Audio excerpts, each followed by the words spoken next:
Hello दोस्तों, नमस्कार। Previous year question paper की श्रेणी में आज हम यूजीसी नेट जून परीक्षा 2014 और इसका द्वितीय प्रश्न पत्र और तृतीय प्रश्न एक साथ करेंगे। चलिए स्टार्ट करते हैं। इससे पहले 2006 से लेकर 2013 तक के हम कंप्लीट कर चुके हैं। चलिए आज स्टार्ट करते हैं। आज का पहला क्वेश्चन राजनीतिक सिद्धांत और विचारों से संबंधित है। कौटिल्य के लिए रूपदर्शक की अवधारणा का अर्थ है। तो रूपदर्शक की अवधारणा का जो अर्थ है, सिक्कों का निरीक्षक को कौटिल्य के द्वारा रूपदर्शक कहा गया था। अगले क्वेश्चन की बात करेंगे। प्लेटो ने इनके विचारों को लिया है। तो उपयुक्त सभी के विचारों को प्लेटो के द्वारा लिया गया है। हेराक्लिटस की बात करें, पारमेनिडीज की बात करें और सुकरात की बात करें, ये सभी की विचारों को प्लेटो ने अपने उसमें अपनाया है। अगला क्वेश्चन है, किसके लिए समस्त अस्तित्व एकदम गतिशील पदार्थ है। तो इसका आंसर हो जाएगा हॉब्स। आप इसे देख सकते हैं। हॉब्स का विचार था कि मूल में प्रत्येक घटना एक गति के रूप में होती है। प्राकृतिक प्रक्रियाएं विभिन्न संश्लेषों के मेल से घटित होती हैं। इन संश्लेषों के मूल में भी कुछ गतियां ही रहती हैं। यदि हम प्राकृतिक प्रक्रियाओं को समझना चाहते हैं तो हमें इन मूल गतियों को समझना चाहिए। नेक्स्ट क्वेश्चन की बात करेंगे। रूसो ने एकेडमी ऑफ डिजोन द्वारा वर्ष 1749 में प्रायोजित निबंध प्रतियोगिता में इस विषय पर पुरस्कार पाया था। तो इसका आंसर हो जाएगा ए, यानी क्या विज्ञान और क्या कला में प्रगति ने आचार को भ्रष्ट या शुद्ध करने में योगदान दिया है। इसका आंसर हो जाएगा। अगले क्वेश्चन इसको देख सकते हैं आप लोग। सन 1750 में रूसो के जीवन में एक मोड़ आया जिसने उसे रातों रात महान व्यक्ति बना दिया। डिजोन की अकादमी ने एक निबंध प्रतियोगिता आयोजित की जिसका विषय था, क्या विज्ञान और कलाओं की प्रगति ने मनुष्य के नैतिक स्तर को ऊंचा उठाया है या नीचे गिराया है। तो रूसो ने इस प्रतियोगिता में भाग लेकर न केवल पारितोषिक प्राप्त किया बल्कि इससे साहित्य जगत में उसकी ख्याति फैल गई। अगले क्वेश्चन की बात करेंगे। स्टेटमेंट और कथन दिया गया है। प्लेटो के लिए ज्ञान न तो प्रत्यक्ष ज्ञान है और न ही राय। तो सही मत है, सही मत ज्ञान है। तो इसका आंसर हो जाएगा ए सत्य, परंतु क्या है, आर जो है असत्य है। नेक्स्ट क्वेश्चन की बात करेंगे। मार्क्स की द्वंद्वात्मक पद्धति के नियम इन्हें समाविष्ट नहीं करते। तो द्वंद्वात्मक पद्धति अपने प्राचलन को केवल भूतकाल की समझ तक सीमित करती है। ये इसका जो है रॉन्ग आंसर हो जाएगा। अगले क्वेश्चन की बात करेंगे। आप लोग देख सकते हैं मार्क्स की द्वंद्वात्मक पद्धति के तीन बुनियादी जो नियम हैं, परिणाम से गुण की ओर परिवर्तन, परस्पर विरोधी तत्वों की अंतर्व्याप्ति, निषेध का निषेध। अगले क्वेश्चन की बात करेंगे। यह किसने कहा है लेनिनवाद साम्राज्यवाद के युग का और श्रमजीवी क्रांति का मार्क्सवाद है। तो इसका आंसर हो जाएगा स्टोलिन। ठीक है, लेनिनवाद साम्राज्यवाद के युग और श्रमजीवी क्रांति का मार्क्सवाद है, यह कथन स्टोलिन का है। नेक्स्ट क्वेश्चन की बात करेंगे। दक्षिण अफ्रीका के किस स्थान में गांधी जी ने पहली बार जन विद्रोह को संगठित किया था। तो जन विद्रोह को संगठित करने की बात जोहान्सबर्ग में की गई थी। देख सकते हैं इसे। गांधी जी 1893 में एक मुकदमे की पैरवी के लिए दक्षिण अफ्रीका गए। यहाँ वे 1 वर्ष के लिए गए थे, परंतु लगभग 22 वर्ष रहे। वहाँ पर वे प्रवासी भारतीयों के प्रति अंग्रेजों की रंगभेद नीति से नाराज हुए और इसके विरुद्ध उन्होंने 1893 से 1914 तक अहिंसात्मक संघर्ष किया। उन्होंने दक्षिण अफ्रीका में जोहान्सबर्ग से पहली बार जन विद्रोह को संगठित किया। अगले क्वेश्चन की बात करेंगे। निम्नलिखित चिंतकों में से किन्हें सामान्यतया दार्शनिक उपागम का संस्थापक समझा जाता है। तो इसका आंसर हो जाएगा प्लेटो और अरस्तु को जो है दार्शनिक उपागम का संस्थापक समझा जाता है। आप देख सकते हैं इसे। यूनान के दार्शनिक मनुष्यों में सुकरात और प्लेटो के बाद अरस्तु का नाम उल्लेखनीय है। वह यूनान के अमर गुरु शिष्य परंपरा का तीसरा सोपान था। यूनान का दर्शन बीज की तरह सुकरात में आया, लता की भांति प्लेटो में फैला और पुष्प की भांति अरस्तु में खिल गया। अगले क्वेश्चन की बात करेंगे। तुलनात्मक राजनीति और राजनीतिक विश्लेषण से संबंधित डेविड स्टर्न के द्वारा समर्थित व्यवहारवाद के सिद्धांतों का सही अनुक्रम बताइए। तो इसका आंसर हो जाएगा बी, यानी सबसे पहले नियमितताओं की बात करेंगे, उसके बाद सत्यापन हो जाएगा और फिर दूसरा जो है तीसरा तकनीकें आ जाएंगी और अंत में जमातीकरण की बात करते हैं। अगले क्वेश्चन की बात करेंगे। सूची 1 को सूची 2 से मिलाने की बात कर रहा है, इसे भी देख लेते हैं। चार्ल्स ई मरियम के द्वारा न्यू एस्पेक्ट्स ऑफ पॉलिटिक्स लिखी गई थी। हेनरी यूला के द्वारा the behavioural persuasion in politics की बात की गई थी। लियो स्ट्रॉस की बात करें what is political philosophy and other studies की बात करते हैं। और डी ट्रूमैन की बात करें द गवर्नमेंटल प्रोसेस की बात करते हैं। अगला क्वेश्चन है वेबर के आदर्श नौकरशाही की विशेषताएं निम्नलिखित में से कौन सी हैं। तो इसका आंसर हो जाएगा दूसरा और तीसरा। निर्वैयक्तिता की बात करते हैं और पदानुक्रम की बात करते हैं। इसमें आप देख सकते हैं वेबर के आदर्श नौकरशाही की जो विशेषताएं हैं, निर्वैयक्तिता, पदानुक्रम, स्पष्ट श्रम विभाजन, निश्चित कार्यविधियां, वेतन एवं पेंशन अधिकार और आधिकारिक रिकॉर्ड की बात करते हैं। अगला क्वेश्चन है राजनीतिक संस्कृतियों के बारे में ऑलमंड तथा बर्बा के वर्गीकरण में निम्नलिखित में से क्या नहीं आता है? तो इसका आंसर हो जाएगा अनुभविक उन्मुखीकरण की बात ये नहीं करते हैं। बाकी तीनों संज्ञानात्मक उन्मुखीकरण, भावनात्मक उन्मुखीकरण और मूल्यांकन संबंधी उन्मुखीकरण की बात करते हैं। अगला क्वेश्चन अभिकथन और कारण से है। प्रायश्चित्त अर्थव्यवस्थाओं वे जो दूसरों को प्रभावित करती हैं और वो जो दूसरों द्वारा प्रभावित होती हैं के समूह के बीच एक प्रकार का संबंध है। प्रायश्चित्तता अंतर्राष्ट्रीय राजनीतिक अर्थव्यवस्था के मूल भाग परिधीय संबंध पर निर्भर करती है। तो इसका आंसर हो जाएगा ए, यानी ए और आर दोनों सत्य हैं और ए और आर उसकी व्याख्या भी सही है। यह किसने कहा कि राज्य मानवीय गतिविधि है जो प्रदत्त क्षेत्र के साथ भौगोलिक भौतिक बल के वैध उपयोग के एकाधिकार का सफलतापूर्वक दावा करता है? तो इसका आंसर हो जाएगा मैक्स वेबर। अगले क्वेश्चन की बात करेंगे। तुलनात्मक राजनीति के पारंपरिक भागों में इसकी उपेक्षा की है। तो इसमें अनुभविक जांच पड़ताल इसका आंसर यानी डी हो जाएगा। इसको देख सकते हैं आप लोग। अगले क्वेश्चन की बात करेंगे। सूची 1 को सूची 2 से मिलाने की बात करा। निर्वाचन व्यवस्था और देश से उससे संबंधित है। ठीक है, first pass the post system की भारत जो अपनाया जाता है निर्वाचन व्यवस्था भारत में है। 2 राउंड्स ऑफ सिस्टम मिस्र में है, इजिप्ट यानी। लिस्ट सिस्टम की बात करेंगे, ये ब्राजील में हो जाएगा। और single transferable vote system Ireland में हो जाएगा। नेक्स्ट क्वेश्चन की बात करेंगे। पुस्तक और लेखक दे गए हैं। Interest groups in American society H Zeigler के द्वारा लिखी गई थी। इंटरेस्ट ग्रुप्स ऑफ 4 कॉन्टिनेंट्स की बात करेंगे H.W. एहरमान के द्वारा। और अनोनिमस एम्पायर सैमुअल फाइनर के द्वारा। ह्यूमन नेचर इन पॉलिटिक्स की बात करें ग्राहम वॉलास के द्वारा लिखी गई पुस्तक है।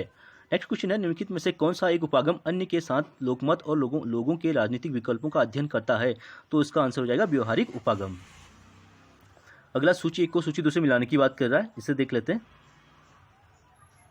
समरूप संस्कृतियां जो है यूनाइटेड किंगडम में यूके में पाई जाती हैं। अभिजात वर्ग जन संस्कृति की बात भारत में करते हैं। सब्जेक्ट राजनीतिक संस्कृति की बात चीन में और संकीर्ण संस्कृति की बात युगांडा के द्वारा की जाती है। अगला क्वेश्चन है, मैक्स वेबर ने किसका संकेत करने के लिए ग्रीक शब्द करिश्मा का उपयोग किया था? तो इसका आंसर होगा डी, यानी 3 और 14 आदि दैविक गुण और अतिमानवीय गुण के लिए। अगला क्वेश्चन स्टेटमेंट से संबंधित है। स्पॉयलर्स सिस्टम के अंतर्गत चुनाव में जीती पार्टी के सदस्यों को सार्वजनिक पद वितरित किए जाते हैं और सार्वजनिक पदों को विजेताओं द्वारा आनंद लेने वाले स्पॉयलर्स समझा जाता है। तो इसका आंसर हो जाएगा ए और दोनों सही हैं और व्याख्या भी सही है। स्पॉयलर सिस्टम के अंतर्गत चुनाव में जीती पार्टी के सदस्यों को सार्वजनिक पद वितरित किए जाते हैं।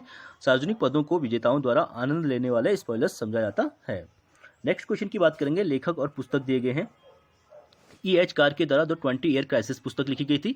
आर क्योहन के द्वारा new realism and it's critics लिखी गई थी। जे मर्सिमायर ने the tragedy of great power politics लिखी गई थी। और एम जकारिया के द्वारा फ्रॉम वेल्थ टू पावर लिखी गई थी।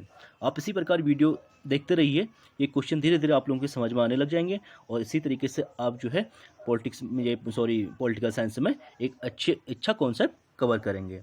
अगले क्वेश्चन की बात करेंगे। भारतीय शासन एवं राजनीति की बात करें, निम्नलिखित में से कौन सा युग्म सही सुमेलित नहीं है? तो राष्ट्रपति और उपराष्ट्रपति दिए गए हैं। तो इसमें संजीव रेड्डी, बी.डी. जट्टी, ये सी वाला जो ऑप्शन रॉन्ग हो जाएगा। आप इसे अच्छे से एक बार देख सकते हैं, नीचे एक्सप्लेनेशन दिया गया है। अगले क्वेश्चन की बात करेंगे।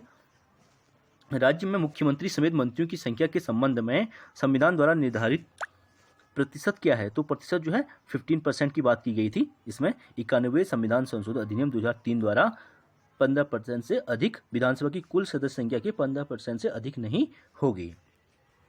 अगले क्वेश्चन की बात करेंगे। निम्नलिखित में से कौन सा एक मुख्यतः जनजातीय क्षेत्रों में पंचायती राज से संबंधित है? तो इसमें दिलीप सिंह भूरिया समिति हो जाएगा, जिसका गठन 2002 में हुआ था। अगले क्वेश्चन की बात करेंगे। मिलाने की बात कर रहा है, इसको देख लेते हैं। सबसे पहले जो है हैबियस कॉर्पस यानी बंदी प्रत्यक्षीकरण आ जाएगा। सेकंड में आ जाएगा परमादेश, उसके बाद निषेध, फिर आ जाएगा उत्प्रेषण और अंत में आ जाएगा को वारंटो यानी किस अधिकार से। आप इसे अच्छे से रीड कर सकते हैं कि ये क्या है। निम्नलिखित में से उनके कालानुक्रम अनुक्रम में व्यवस्थित करें। इसको व्यवस्थित करने की बात कर रहा है। इसका सबसे पहले मार्लोमीटर सुधार 1909, फिर अगला हो जाएगा मॉन्टेस्क्यू चेम्सफोर्ड सुधार या रिपोर्ट 1919। अगला हो जाएगा साइमन कमीशन 1928 भारत आया था और क्रिप्स मिशन 1942 में भारत आया था। अगले क्वेश्चन की बात करेंगे। सूची 1 को सूची 2 से मिलाने की बात करता है। पार्टी और उसके लक्षण दिए गए हैं। Indian national Congress umbrella party, Telugu Desam party की बात करें क्षेत्रीय पार्टी, केरल कांग्रेस की बात करें राज्य पार्टी और भारतीय साम्यवादी पार्टी यानी मार्क्सवादी राष्ट्रीय पार्टी हो जाएगी। अगला क्वेश्चन है, कांग्रेस द्वारा किसकी अपर्याप्तता, असंतोषजनक और निराशाजनक मानकर निंदा की गई थी? तो इसका आंसर हो जाएगा मॉन्टेस्क्यू चेम्सफोर्ड रिपोर्ट 1918।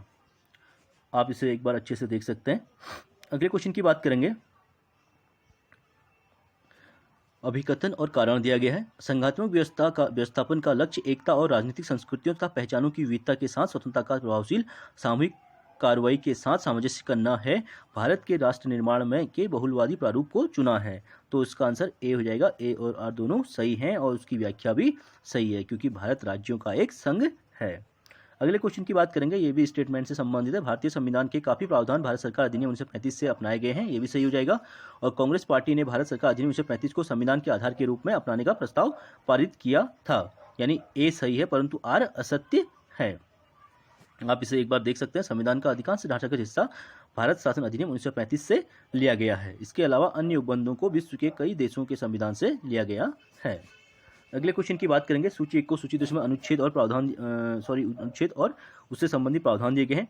आर्टिकल 359 मौलिक अधिकारों का स्थगन से संबंधित है, और 312 की बात करें अनुच्छेद 312 अखिल भारतीय सेवाओं की संबंधित है, और 280 वित्त आयोग से संबंधित है, फाइनेंस कमीशन, और 360 की बात करें तो फाइनेंशियल इमरजेंसी यानी वित्तीय आपातकालीन स्थिति से संबंधित है।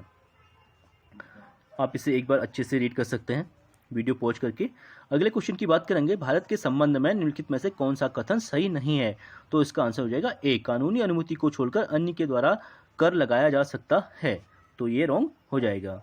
अगले क्वेश्चन की बात करेंगे, भारत में लोकायुक्त संस्था स्थापित करने वाला पहला राज्य निम्नलिखित में से कौन सा है? तो इसका आंसर हो जाएगा महाराष्ट्र। भारत में लोकायुक्त संस्था का गठन सर्वप्रथम 1971 में महाराष्ट्र में हुआ था। वहीं वर्ड में बात करें तो सबसे पहले स्वीडन ने 1809 में ओम्बुड्समैन की अवधारणा को अपनाया था, जिसका अर्थ होता है सार्वजनिक ड्यूटी पर तैनात एक सॉलिसिटर।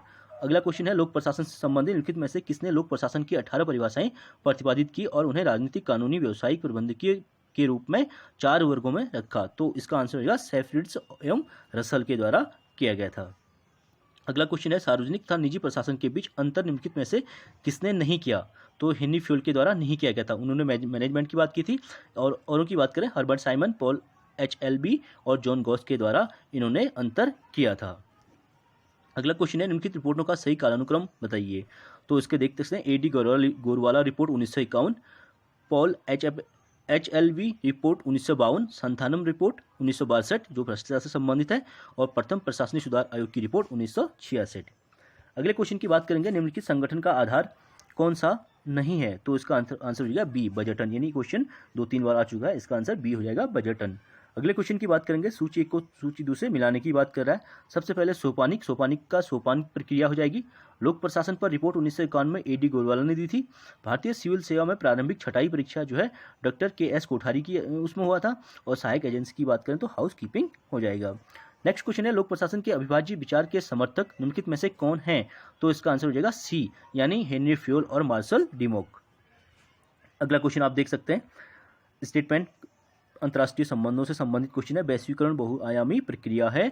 आर्थिक, राजनीतिक, सामाजिक और सांस्कृतिक वैश्वीकरण इसमें समाविष्ट है। तो इसका आंसर हो जाएगा ए और आर दोनों सही हैं और उसकी व्याख्या भी सही है। नेक्स्ट क्वेश्चन की बात करें, जब 2 लड़ाकू योद्धा अपने चरित्र और तुलनात्मक सामरिक लाभ के अपने क्षेत्र में इतने भिन्न हैं कि उनके बीच मुकाबला एक पक्ष की योग्यता को दूसरे पक्ष को अपनी खुद की शर्तों पर लड़ने के लिए विवश करने लगता है, इस युद्ध के प्रकार का नाम बताइए। तो इस युद्ध के प्रकार का नाम जो है असम्मित युद्ध होगा। ठीक है, इसका बी हो जाएगा। अगले क्वेश्चन की बात करेंगे, गाजा संघर्ष 2009 रिपोर्ट पर UN तथ्य खोजी मिशन का नाम बताइए। तो इसका आंसर हो जाएगा गोल्डस्टोन रिपोर्ट। गाजा संघर्ष 2009 रिपोर्ट पर UN तथ्य खोजी मिशन का नाम गोल्डस्टोन रिपोर्ट था। अगले क्वेश्चन की बात करेंगे, UN सुरक्षा परिषद किस अध्याय और अनुच्छेद के अंतर्गत अंतर्राष्ट्रीय शांति के लिए खतरा देखने पर वाद विवाद तथा का शर्तों के अंतर्गत शांतिपूर्वक निपटारा करने के लिए सर्वप्रथम तारीखों की खोज करती है। तो इसका आंसर हो जाएगा डी, अध्याय 7 और अनुच्छेद 42-42 में हो जाएगा। अगले क्वेश्चन की बात करेंगे, अंतर्राष्ट्रीय कानून के आधुनिक संस्थान की सही विशेषताएं निम्नलिखित से कौन सी हैं? तो इसका आंसर हो जाएगा डी, सबसे पहले सहमति और कानूनी दायित्व आ जाएगा, उसके बाद भाषा और औचित्य का प्रयोग आ जाएगा, और उसके बाद IV सांस्थानिक स्वायत्तता की वार्ता। एक पक्षीय कानून की बात ये नहीं करते हैं। अगले क्वेश्चन की बात करेंगे, कोपेनहेगन 15 के रूप में सुप्रसिद्ध संयुक्त राष्ट्र सम्मेलन का संबंध किस मुद्दे से है? तो इसका आंसर हो जाएगा जलवायु परिवर्तन, क्लाइमेट चेंज से। इसका आंसर बी हो जाएगा। आप देख सकते हैं, ठीक है, कोपेनहेगन COP15 के रूप में सुप्रसिद्ध संयुक्त राष्ट्र सम्मेलन जलवायु परिवर्तन के मुद्दे से संबंधित है। COP15 का सम्मेलन कोपेनहेगन में 2009 में संपन्न हुआ था। अगला क्वेश्चन की बात करें, सूची 1 को सूची 2 से सम्मिलित करने की बात कर रहा है, इसे देख लेते हैं। ऑर्गेनाइजेशन ऑफ अमेरिकन स्टेट्स की बात, OAS की बात करें तो 1948 में।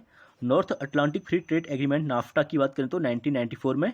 अरब मगरेब यूनियन की बात करें तो 1989 में। और South East Asian Treaty Organization यानी सीटो की 1954 में, जो यूएसए के द्वारा बनाया गया एक संगठन था जिसमें पाकिस्तान भी सम्मिलित है। अगले क्वेश्चन की बात करें, अभिकथन और कारण बताया गया है। भारत दक्षिण एशिया में सकारात्मक असमरूपता का अनुसरण कर रहा है। भारत को चीन पाकिस्तान एकजुटता द्वारा सामरिक रूप से निरोधित रखा जा रहा है। तो इसका आंसर हो जाएगा बी, यानी AR दोनों सही हैं, लेकिन व्याख्या इसकी सही नहीं है। अगले क्वेश्चन की बात करेंगे, Pakistan the arms procurement and military buildup 1979 to 1999 in search of policy नामक पुस्तक के लेखक कौन है? तो ये पुस्तक जो है आयशा सिद्दीकी अदा के द्वारा लिखी गई थी। तो चलिए फ्रेंड, आज के लिए इतना काफ़ी, बाकी नेक्स्ट वीडियो में करेंगे। प्लीज़ वीडियो को लाइक कीजिए, शेयर कीजिए। Thank you so much.